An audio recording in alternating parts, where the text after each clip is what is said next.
할렐루야. 오늘도 좋은 날 되시고 복된 날 되시기를 바랍니다. 혹시 그 타임포어라는 얘기 들어보셨습니까? 타임포어. 뭐 들어보셨습니까?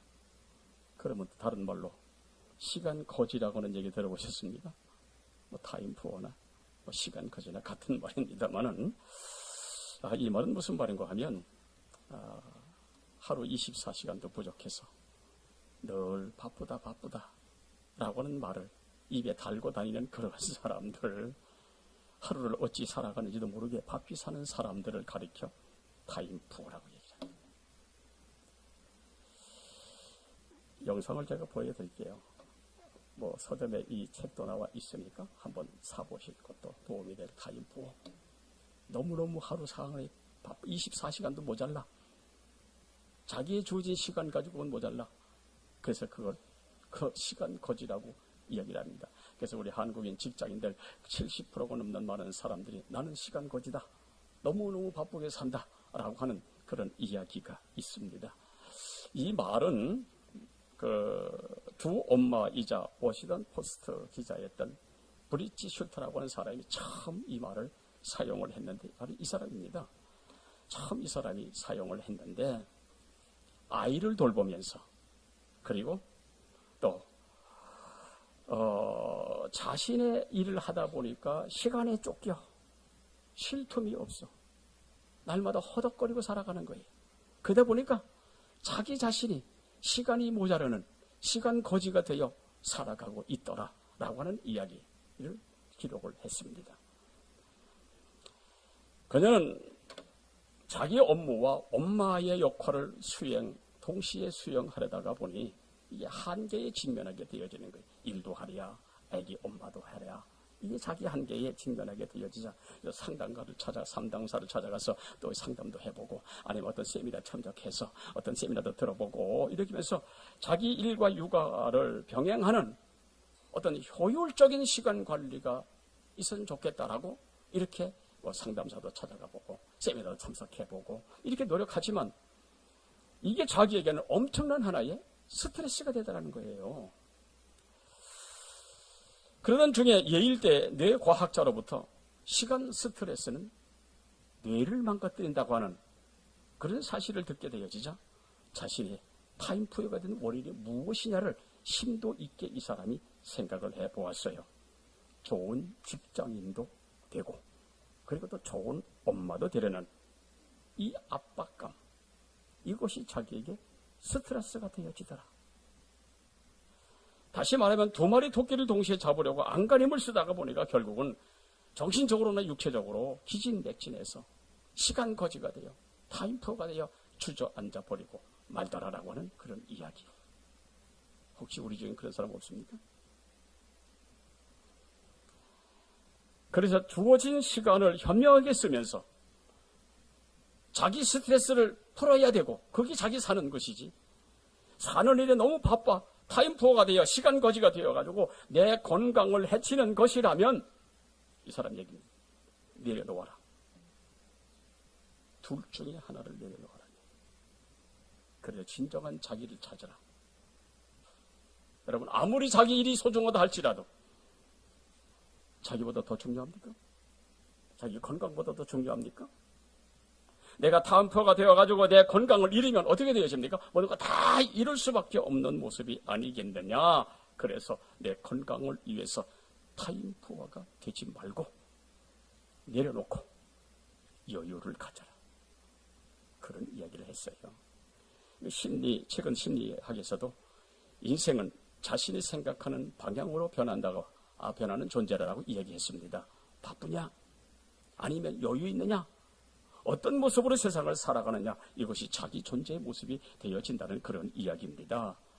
그래서 소위 정신건강협회가 내놓은 결론은 이렇습니다. 첫 번째, 너그러움을 가져라. 그리고 여유를 가져라. 너무 하는 일에, 너무 내게 맡겨진 일에, 너무 내가 머무는 그 자리에 너무 예민하다 보면 그것이 내게 스트레스가 되어버리고 그것이 내 건강을 해치게 되어지기 때문에 그래서 좀 바보처럼 살아라. 내가 하늘에 메어가지고 거기에 모든 것 다 정전을 쏟다 보니까 내 건강이 해쳐지면 여러분 이거 누가 보상을 할 것입니까?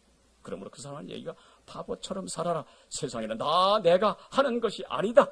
내가 하려다 보니까 그것이 스트레스가 되더라는 얘기예요. 두 번째, 현실을 인정하라는 얘기예요. 내 소원, 내 이상, 내 고집 그 이상이 있다는 사실을 인정하고 세상을 살아가는 말입니다. 어떻게 하면 내가 오늘 미래의 행복을 만들 수 있을까? 오늘 내 시간이 내일의 미래의 축복이 되어진다면 그 시간을 위해서 내가 오늘을 살아갈 수 있을까? 그래서 양보할 때 양보하고 겸손하여 현실을 만들자.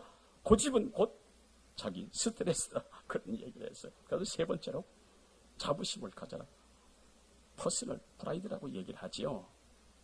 여러분, 내 인생은 내 인생이지. 내 인생이 남의 인생 될 수 없고요. 남의 인생이 내 인생 할 수 없어요. 그래서 남 때문에 내 인생이 무너지면 내 인생이 거기서 끝나는 거란 말이죠. 그래서 주어진 환경에서 자기 인생을 소중히 여길 줄 알아라. 그 다음에 네 번째로 자기 최선에 만족하라는 얘기죠. 여러분 무슨 일을 해놓고 후회하고 불평받으면 여러분 이건 스트레스잖아요. 그죠? 어떤 일을 할 때 내가 그것 때문에 행복하고 그것 때문에 기쁨을 얻고 그것 때문에 사람들에게 존경을 받아야지. 어떤 일 해놓고 후회하고 그게 불평받으면 이게 스트레스란 말이죠. 그래서 세상에서 제일 불행한 사람이 누구냐? 일해놓고 후회하는 사람. 아이고 그러지 말았어야 되는데 이렇게 했어야 되는데 이미 때가 늦었단 말이죠. 여러분 이런 사람은 행복할 수도 없고 행복할 권리도 없는 거예요. 최선을 다해서 누구에게나 만족할 수 있는 것. 나도 만족하고 저 사람도 만족하고 모두가 만족하고 여기에 행복이 있는 줄로 믿습니다. 마지막 다섯 번째로 명랑하게 살아라. cheerful life. 이게 아주 중요합니다. 환경이 변해서 명랑해지는 것이 아니고 명랑해져야 행복하다는 거예요. 여러분 소문 만복내라고 말 잘 아시지요? 뭡니까? 웃어야 복이 온다는 얘기 아니겠어요? 복이 와야 웃는 게 아니고 웃어야 복이 온다는 얘기예요. 그래서 웃어야 할 좋은 일이 있는 거지 좋은 일이 있어서 웃는 게 아니란 말이죠. 그러므로 여러분은 세상이 어떠하든 웃고 사시길 바랍니다. 웃고 사시길 바랍니다. 그래서 웃어버리세요. 그냥 그럼 되는 거예요. 그래서 지난주 제가 말씀드렸잖아요. 윌리엄 제임스가 한 말을 여러분 기억하세요? 뭐 일주일 동안 지나가니까 다 잊어버린지 몰라가지고 내가 다시 한번 기억을 한번 되돌릴게요. 윌리엄 제임스 명언이 뭡니까? 행복해서 웃는 것이 아니라 웃기 때문에 행복하다. 제가 지난주에 말씀드렸잖아요. 그래서 세상 사는 일에 좋은 방향으로 긍정적으로 생각하는 거기에 행복이 있고 거기에 세상이 달라 보여지게 되어진다니. 그래서 이 참 대단히 어떤 마음을 가지고 세상을 살아가냐, 어떤 마음을 가지고 사물을 바라보느냐에 따라서 내 인생이 달라진다고 하는 그런 이야기입니다. 오늘 본문 표지를 보면 다윗의 믹담이라고 되어 있죠. 이 다윗의 믹담이라고 하는 말은 이 믹담은 황금시라 그런 뜻입니다. 그러나 지금 다윗이 처한 환경은 결코 황금이라 할 수 있는 게 못 되는 것은 이 시편은 사무엘상 21장부터 28장까지의 내용을 배경으로 하고 있기 때문에 결코 이 환경은 황금이라고 황금시라고 자기 황금 인생이라고 할 수 없는 그런 모습입니다. 그 내용을 보면 이렇습니다. 이제 사울이 다윗을 죽이려고 하자 다윗이 도망해서 이제 높 제사장들이 살아가는 그 높 성소에 숨어 지내게 되어집니다. 이것을 발견한 사울의 신복 도액이라고 하는 사람이 이걸 갖다가 사울에게 갖다 고해 바칩니다. 이름으로 말미암아 아히멜렉 제사장을 비롯해서 제사장 85명과 남녀노소 침수까지 다 살해가 되어지는 아주 끔찍한 일이 일어나게 되어집니다. 이때 아히멜렉 제사장 아들 아비아달이 구세 일상으로 살아가지고 도망해서 이 사실을 다윗에게 이야기함으로 말미암아 다윗은 다시 거기서 도망해가지고 황무지 숲으로 이제 숨게 되어집니다. 자, 이제 이러자 이번에는 그 지역 사람들, 황무지 숲 주변에 있는 이 사람들은 어찌 보면 이 다윗의 같은 지파 사람들입니다. 그리고 과거에 그 블레셋 침공 때에 다윗이 이들을 구원해 주었던 그런 사람들입니다. 그렇음에도 불구하고 여러분 이 사람들이 은혜를 다 헌신자로 내버리고 사울에게 3번씩이나 다윗이 여기 숨어 있다고 밀고하게 되어집니다. 아마도 이것은 뭐 이해가 갑니다. 만약에 이것을 숨겨졌다는 사실을 알으면 노브제사장이 85명이 죽은 것처럼 아마도 우리는 그렇게 불이익을 당할지 몰라. 아마 이것 때문에 두려워했는지 모르지만은 3번씩이나 이게 무려 사울에게 다윗을 밀고 하게 되어집니다. 이것을 보면 예나 지금이나 세상에는 참 각박하죠. 그죠? 믿을 사람 한 사람도 없는 것 같아. 이제 이렇게 해서 사울이 3천 군사를 데리고서 다윗을 추격하게 되어집니다. 그러나 다윗이 다시 도망하지만 다윗이 숨은 은신처는 광야이기 때문에 숨을 만한 지형지물이 아무것도 없는 거예요. 숨을 수도 없고 도망갈 수도 없고 하늘로 올라갈 수도 없고 땅으로 숨을 수도 없는 그런 절박한 상황. 겨우 600명의 호위병을 가지고 3,000명의 사울 군사와 대항한다는 것은 이건 우스운 일 아니겠습니까? 아무리 살펴봐도 다윗의 현실은 황금이 아니라 죽을 맛이지만 하나님이 함께 하시니, 하나님이 지켜주실 것이니, 하나님이 도와주실 것이니. 그래서 여러분 시편 16편 이 시작하면서 다윗의 밑감이라 자기는 황금 같은 인생이라고 이야기를 하는 거예요. 지금 여러분 믿음이 뭡니까? 믿음이라고 하는 것은 우리가 살아가는 삶의 현장에서 하나님이 살아계심을 믿고 하나님이 여기 계심을 믿고 하나님이 나와 함께 하심을 믿는 거, 이게 믿음 아닙니까? 지금 우리가 사는 현실이 비관적이고 침울하고 낙심적인 수 있으나 하나님은 여전히 살아계시고 역사하고 계시니 그 하나님이 함께 하시면 우리 인생도 입담이 되고 우리 인생도 황금이 되고 금년 2024년도 저와 여러분의 인생의 걸음이 황금길 되시기를 주 이름으로 축원합니다. 제가 후에 말씀을 드릴게요. 그러므로 하나님이 나를 지배하시도록 여러분 믿음의 부자가 되시기를 축원합니다.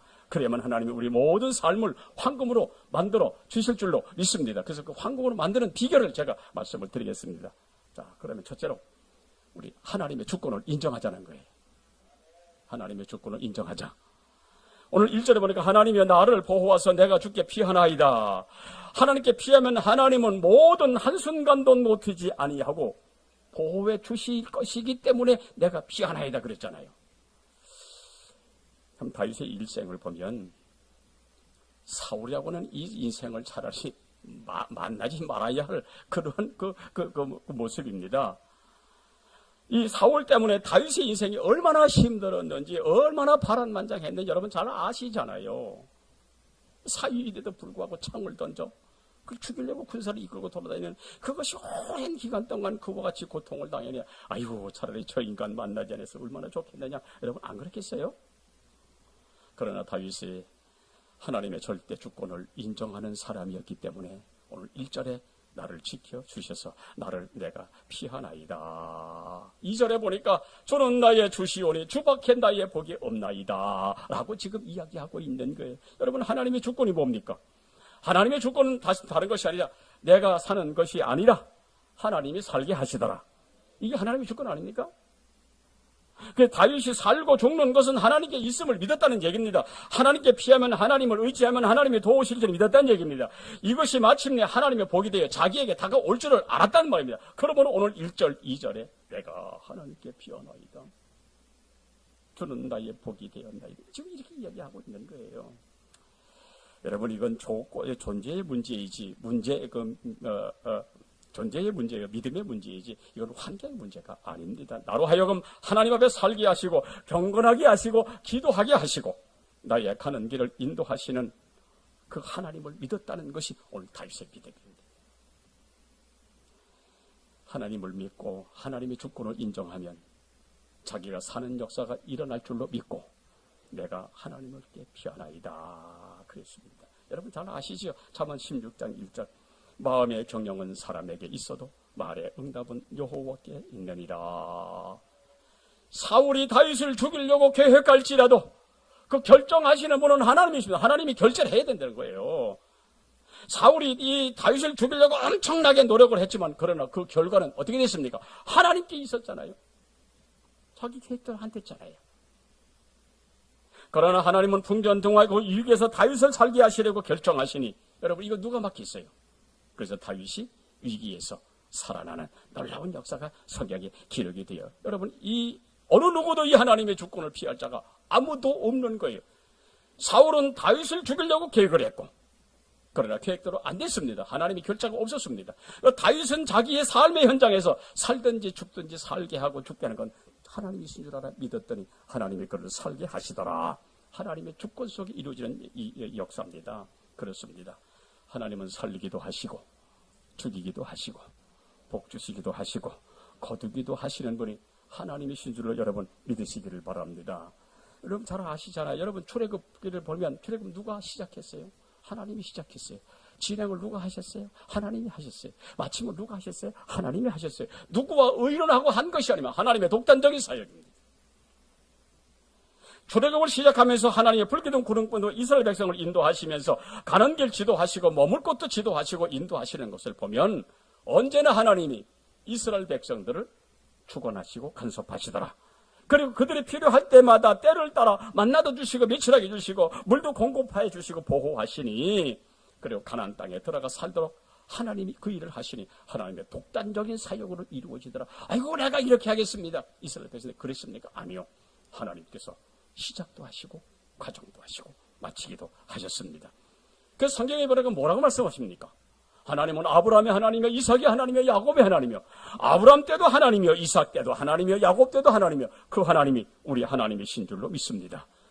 그분은 그때나 지금이나 동일하게 살아 역사하고 계시는 거예요.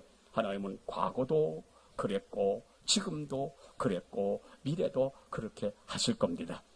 1년 365일 하루 20시간 분분초초마다 아이고 바쁘다 내가 시금풍으로 살아가는 모습이 있다 할지라도, 그러나 하나님은 순간순간마다 우리를 지키시고 우리 인도하실 줄로 믿으시기를 축원합니다.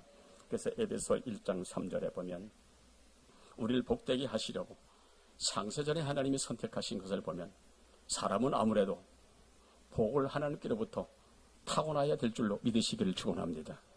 그래서 우리는 이 세상에 어떤 모습으로 태어났든지 정말로 하나님의 복을 받고 태어난 사람인 줄로 믿습니다. 왜냐하면 이미 창세전에 하나님이 택하셨다는 것은, 우리를 불러 예수 믿게 하셨다는 것은 이미 우리는 태어날 때부터 복을 받고 태어난 사람인 줄로 믿습니다. 그래서 인생은 하나님께로부터 복을 타고나야 한다는 그 말입니다. 왜냐하면 세상사, 인간사, 여러분 사람 마음대로 뭘 하는 것 같아도 아니요. 하나님이 역사하는 거예요. 그러므로 우리 세상이 어떠하든 하나님 나를 선택해 주신 것에 감사하고 그 은혜로 살아갈 수 있는 저와 여러분이 되시기를 예수 이름으로 축원합니다. 두 번째로 분할 축복입니다. 무슨 얘기 잘 이해가 되실런가 모르겠습니다만은, 이 사울이라고 하는 사람이 그 인생이 여러분 자기 마음대로 됐을까요? 성경에 보면 이 압살롬이라고 하는 다윗의 아들 그 인생이 여러분 다 자기 마음대로 됐어요? 아니면 다윗의 친구 아히도벨이 어떻게 하면 다윗을 무너뜨릴까 계획을 세웠지만 자기 마음대로 됐습니까? 아닙니다. 가룟 유다라고 하는 사람도 그 인생이 다 자기 마음대로 돼서 그것도 아니에요. 다윗이라고 하는 인생도 아이고 나는 이렇게 살리라고 했지만 여러분 이게 자기 마음대로 그렇게 살았습니까? 고난의 현장에서 고난받고 살아가는 그 인생의 모습이 여러분 성경에 기록이 되어 있잖아요.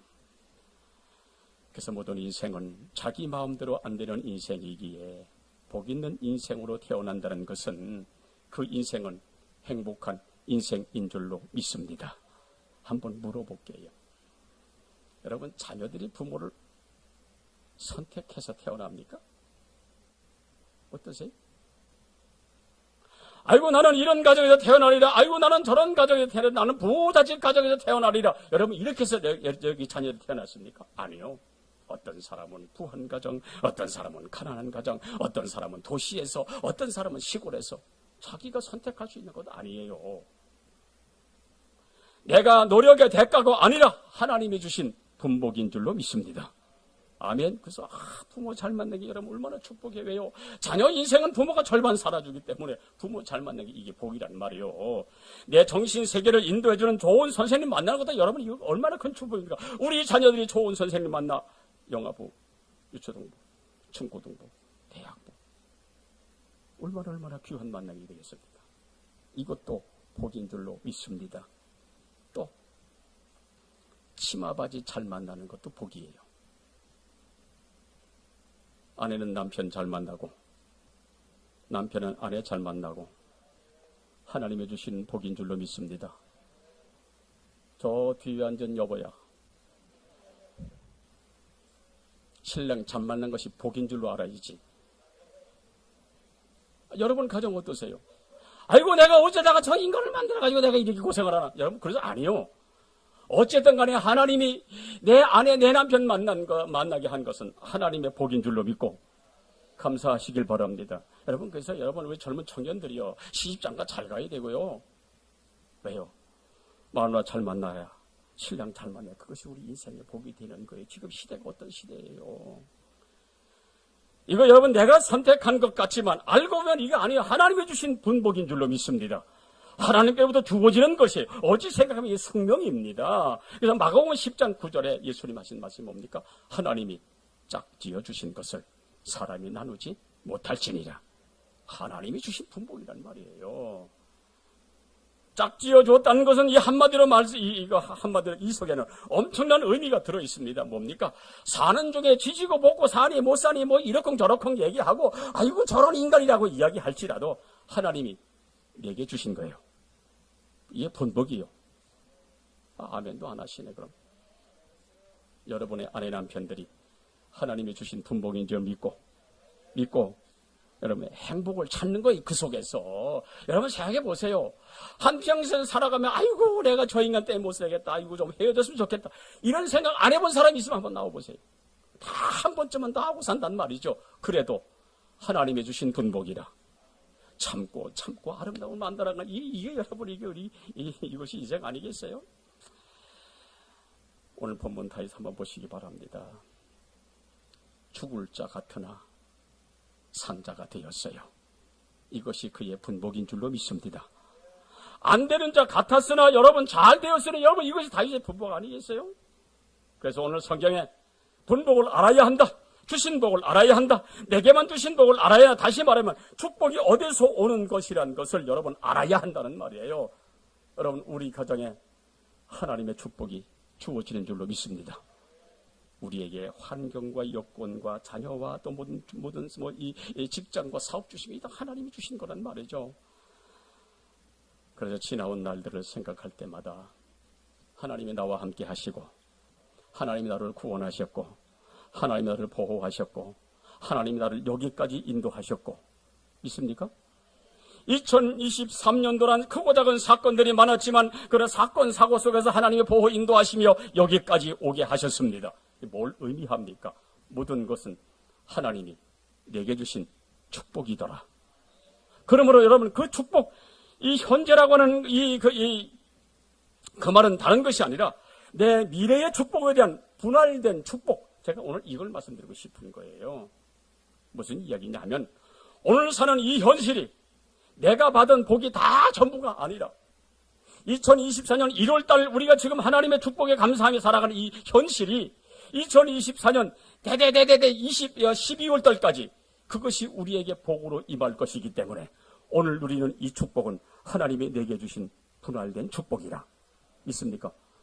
어찌 보면 오늘 우리가 살아가는 이 삶의 현장들이 앞으로 내 인생에 살아간 모든 과정 속에 한 부분이잖아요, 지금. 그죠? 그런 모든 내 인생의 걸음 속에 주시는 하나님의 축복의 한 부분을 내가 지금 오늘 이 자리에서 경험하고 있으니 이걸 분할된 축복이라고 하는 이야기입니다. 2024년도를 살아가며 우리가 받게 될 축복 오늘 여기서 지금 조금 맛보고 있는 거예요. 행복하십니까? 기뻐하십니까? 감동입니까? 이것이 지금 하나님의 축복을 지금 우리가 지금 맛보고 있는 거예요. 조금. 오늘 우리가 조금 돈 벌고 명예 얻고 소원하는 일들이 이루어질 때 그것이 대단한 것처럼 생각하지만 여러분 그거 별거 아니에요. 우리 다 경험을 하잖아요. 그거 있다가도 없어지는 것이고 그러다가 곤두박질하는 일들이 얼마나 많아요. 세상 기업들 보세요. 우리 여기 기업하시는 분들 계십니다만은 그 얼마 전에 큰 태광인가요 뭔가 그 회사가 지금 막 그렇게 잘 나가던 게 그렇게 떵떵거리는 게 그렇게 떵떵거리던 사람이 오늘 갑자기 곤두박질하는 일들이 여러분 세상에 얼마나 많아요. 잘 나가던 사람이 오늘날 낳고 곤두박질하는 일이 얼마나 많아요. 기업들이 얼마나 많아요. 여러분 그거 있다 없다 하는 것이기 때문에 여러분 그거 별거 아니에요.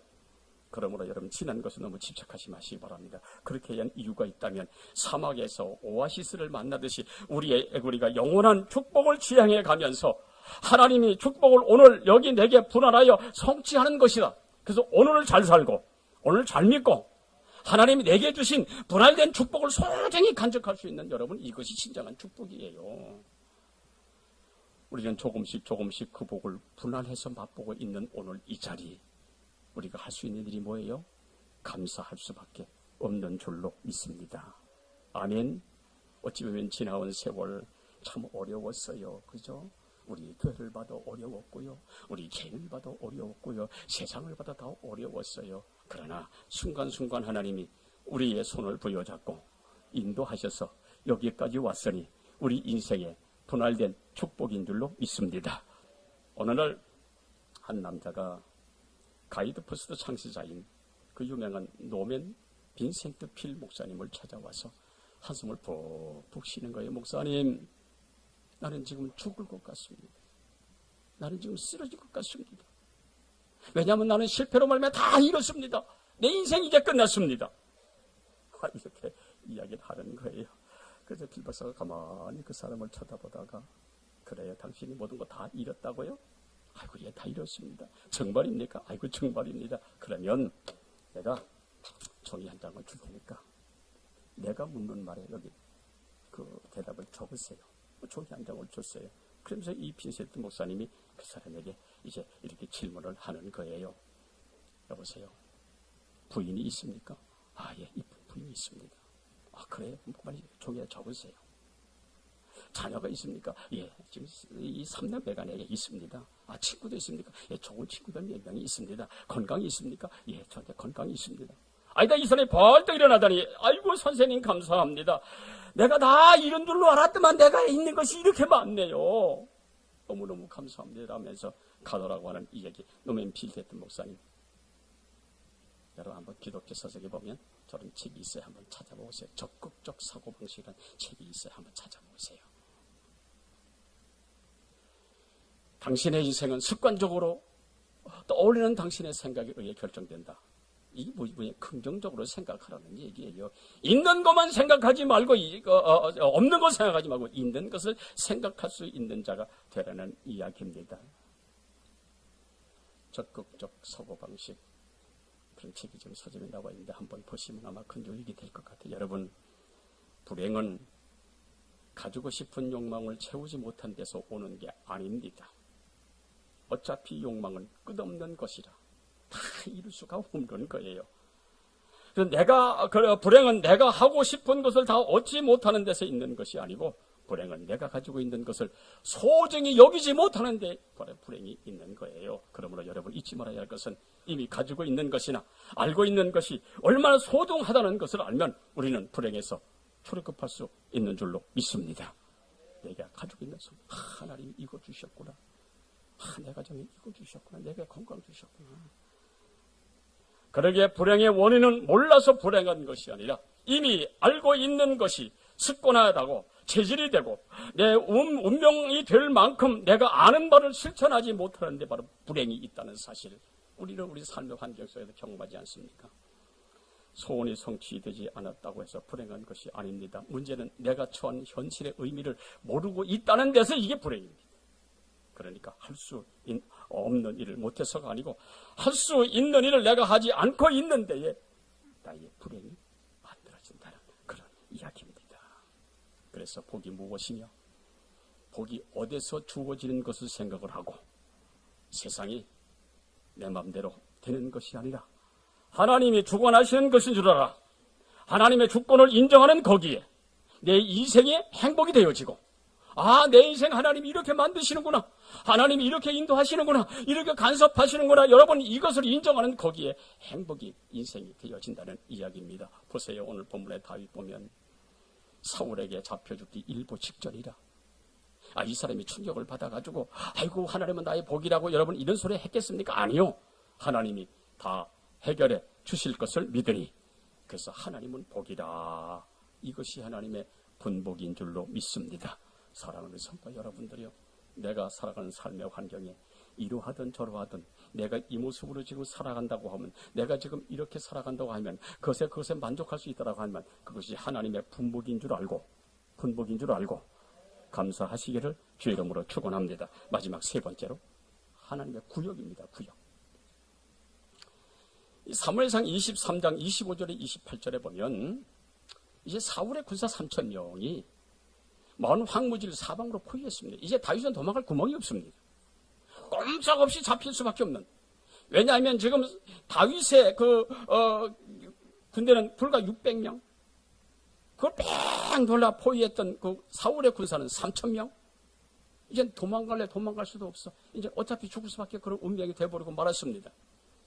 근데 이렇게 꼼짝없이 잡히려고 하는 그 순간에 하나님이 한 사건을 만드십니다. 왜? 다윗을 구원하시기 위하여, 다윗에게 하나님의 역사를 보여주기 위하여, 다윗을 하여금 피하게 하기 위하여, 다윗의 생명을 살리기 위하여 하나님이 한 사건을 만드시니까 그것이 뭡니까?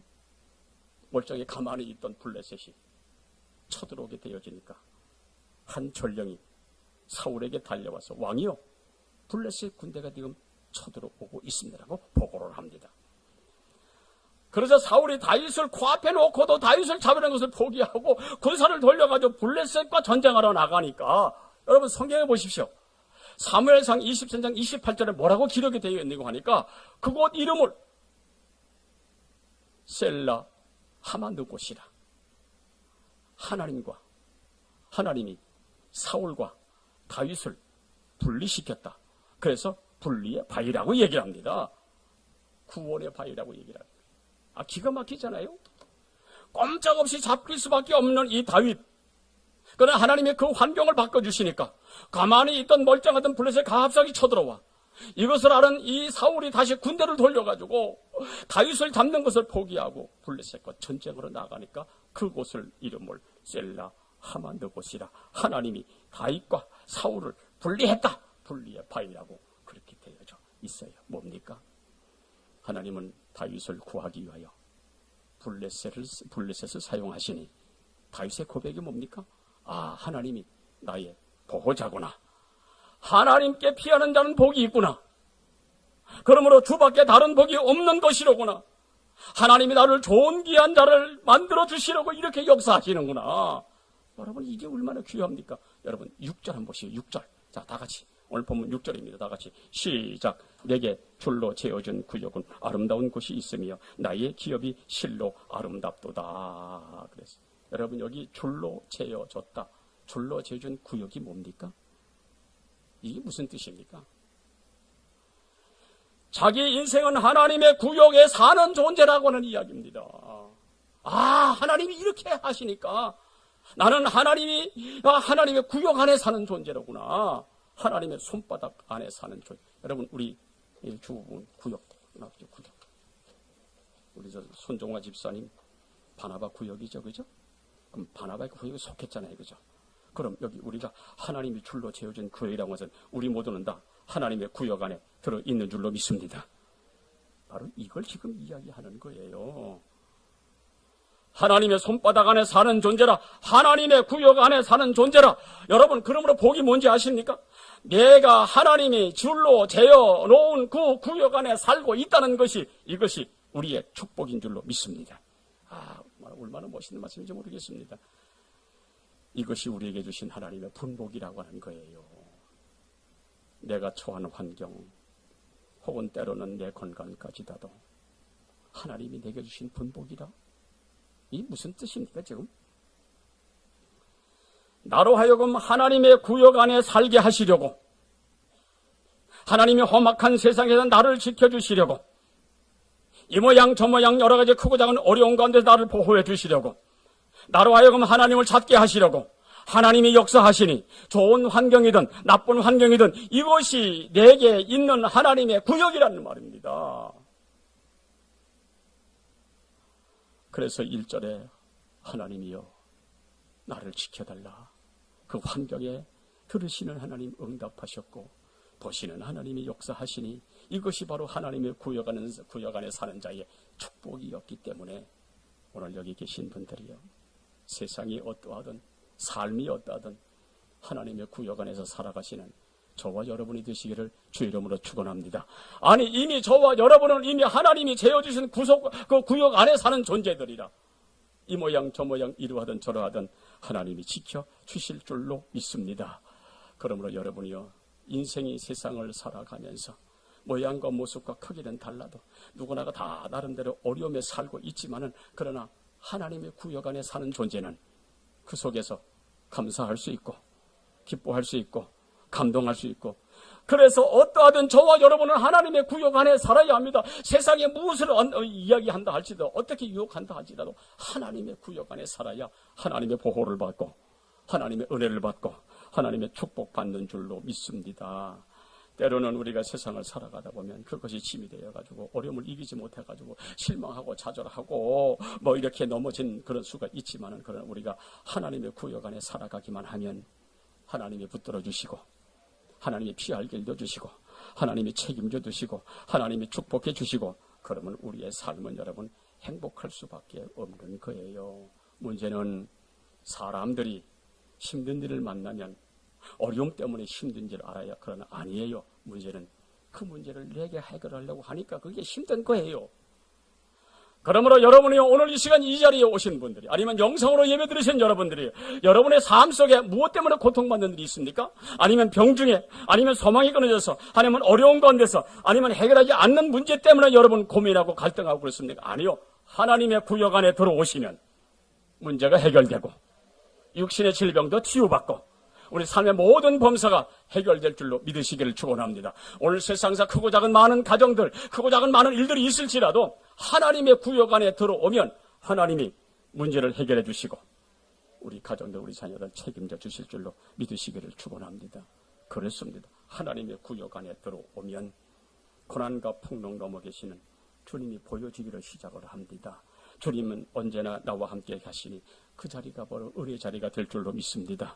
우리가 사는 세상은 광야 같은 세상이라 언제든지 어디든지 위험이 도사리고 있지만은 우리가 하나님의 구역 안에 들어오기만 하면 그분은 우리의 보호자요, 그분은 우리의 구세주요, 그분 때문에 우리는 세상을 멋지게 살아가게 될 줄로 믿습니다. 그리하면 다윗의 밑담이 내 밑담이 되고 다윗의 황금 인생이 여러분 내 황금 인생이 될 수 있다는 얘기예요. 내가 하려고 하지 마십시오. 주님께 맡기시면, 주님의 구역 안에 들어가면, 주님의 구역 안에서 살아가게 되어지면 하나님이 우리 인생 책임져 주시는 거예요. 내가 하고 싶어 되는 일이 세상에 뭐 얼마나 되겠습니까? 이 얘기 하나 하고 마칠게요. 지독하게 가난한 한 사람이 있었어요. 시골 농부의 아들로 태어났어요. 근데 태어날 때 온전한 아이로 태어난 것이 아니라 장애자로 태어났어요. 그러니 얼마나 힘들겠어요. 지독하게 가난한 가정에, 그것도 장애자로 태어나. 그래서 그는 가난이 뭔지, 아픈 게 뭔지, 서름이 뭔지 누구보다도 더 잘 아는 사람이요. 한쪽 눈 장애를 안고 태어나 부끄러움과 수치심으로 열등감으로 살아가면서 더더욱이 속상한 것은 16살까지 호적이 없어. 호적이. 그 이유는 잘 모르겠으나 호적이 없어요. 그래 누가 그 사람의 존재를 알아주겠어요. 호적도 없으니. 평생 모성으로 살아온 아버지는 얘야 너 주제 넘지 마라. 그냥 불수에 맡겨 사는 것이 이것이 인생이요. 그 말을 들으며 외롭게 자라며 살아가던, 가난하게 살아가던 이 소년이 어느 날 예수 만났어요. 하나님의 구역 안에 들어왔어요. 그가 예배 드리면서 들려지는 목사님의 설교 말씀이 천둥 소리로 들려지기를 시작합니다. 믿는 자에게는 능치 못함이 없느니라. 이 말씀이 자기 귀를 때리고 자기 가슴을 튀는 거예요. 그래서 그는 자기의 가치를 깨닫고 하나님 안에서는 불가능을 가능케 하시는 하나님의 역사가 있구나 라고 하는 그 믿음으로 살아가다 보니 가난하게 태어나고 눈을 잃고 호적도 없이 소름에 살아온 모든 과정들이 오늘 자기에게 주시는 하나님의 축복의 모습으로 달아오더라. 다시 말하면 이것이 하나님의 구역 안에 들어가기 위한 하나님의 역사더라. 하나님의 섭리더라. 그리고 거기에 하나님의 뜻이 있는 줄 알아. 장애를 극복하고 멋있게 살아가세요. 여러분, 우리에게 건강이 있고 살만한 모습이 있다면 실망하지 마시고 좌절하지 마시고 하나님만 바라보시기 바랍니다. 그분은 살아계십니다. 이분이 바로 하나님의 뜻이 이삭에게 있는 줄 알고, 비록 하나님이 나를 이 모양으로 세상에 태어나 호적도 없이 살아가 수많은 사람의 멸시와 천대를 받고 살아왔지만 이 모든 것들이 오늘 나를 있게 하시는 하나님의 손길이었구나. 장애를 극복했어요. 그가 가난과 장애를 이기고 어엿한 6개의 자회사를 경영하는 경영자가 됐어요. 물론 그 과정이 얼마나 힘들었겠어요? 쉬웠겠어요? 아니요. 그러나 그가 하나님의 구역 안에 들어오니 하나님이 도와주시니 어려울 때마다 이것이 기업이 일어나 6개의 자회사를 경영하는 자가 되어 그분이 간증하기를, 태어난 처지를 보면 부족함에도 불구하고 내가 하나님의 지경 안에 들어오니, 내가 하나님의 구역 안에 들어오니 하나님이 내 인생 주제 넘게 만들어 주시고 넘치는 축복을 주셨으니 이것은 내가 한 것이 아니라 하나님이 하셨습니다. 그러면서 그가 하는 말이, 이제 나는 여한이 없이 받은 은혜 감사하며 남은 여생을 하나님을 위해 헌신하겠습니다. 그러면서 그분이 지능장학재단을 설립하고 후학 양성을 위해서 힘쓰시는 그런 분이 되었으니 인생 역전의 주인공 주식회사 지능문화사 대표 박형진 장로님, 이분입니다. 한쪽 눈이 실명이 되신 분이에요. 이분입니다. 저분은 외국분이 아니에요. 중국 사람도 아니고 미국 사람도 아니고 우리나라 사람이에요.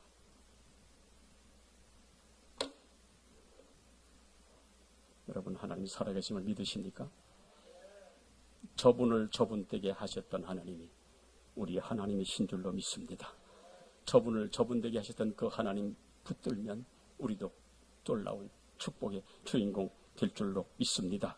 인생은 누구나 부족한 점이 많습니다. 그러나 주님은 다 하실 수가 있습니다. 2024년도 우리가 하나님의 구역 안에 들어오기만 하면 하나님은 다 하실 수 있습니다. 하나님이 책임져 주십니다. 그러면 내가 이렇다 저렇다 낙심하지 말고 내가 하나님의 지경에 머물러 살아가며 하나님의 주권을 인정하는 가운데 하나님의 영광을 나타나는 아름다운 모습들 저와 여러분이 되시기를 주의 이름으로 축원합니다. 우리가 하나님의 지경 안에 하나님의 구역 안에 들어오면 오늘 본문 시편 16편에 다윗의 밑감이라, 다윗의 인생은 황금이라, 아니요, 우리도 우리의 밑감이요 우리도 황금 인생이 되게 될 줄로 믿습니다. 우리 2024년도 그 축복의 주인공이 되어지기를 예수 이름으로 축원합니다. 살아계신 하나님, 부족하고 연약하지만은 주님은 전능자시라, 주님은 다 하실 수가 있는 분이라, 그분 믿고 그분 주권 인정하고 그분의 구역 안에 들어오면 우리 인생도 멋진 인생 될 줄로 믿습니다. 우리 2024년도 하나님의 구역을 바로 알아 구역 안에 머물러 살아감으로 하나님의 영광을 나타내는 믿음의 부자들 다 되게 하여 주시옵소서. 나로 하여금 이런 사정 저런 사정 이런 처지 저런 처지 만들어가는 것은 나로 하여금 하나님의 구역 안에 들어오도록 하시는 하나님의 손길인 줄로 믿고 겸손히 순종하면 하나님의 놀라운 축복이 우리의 복이 되게 될 줄로 믿습니다. 이런 축복받는 우리 평안교회 성도들 다 되게 해 주시옵소서. 예수님의 이름으로 축복하며 기도하옵나이다. 아멘. 우리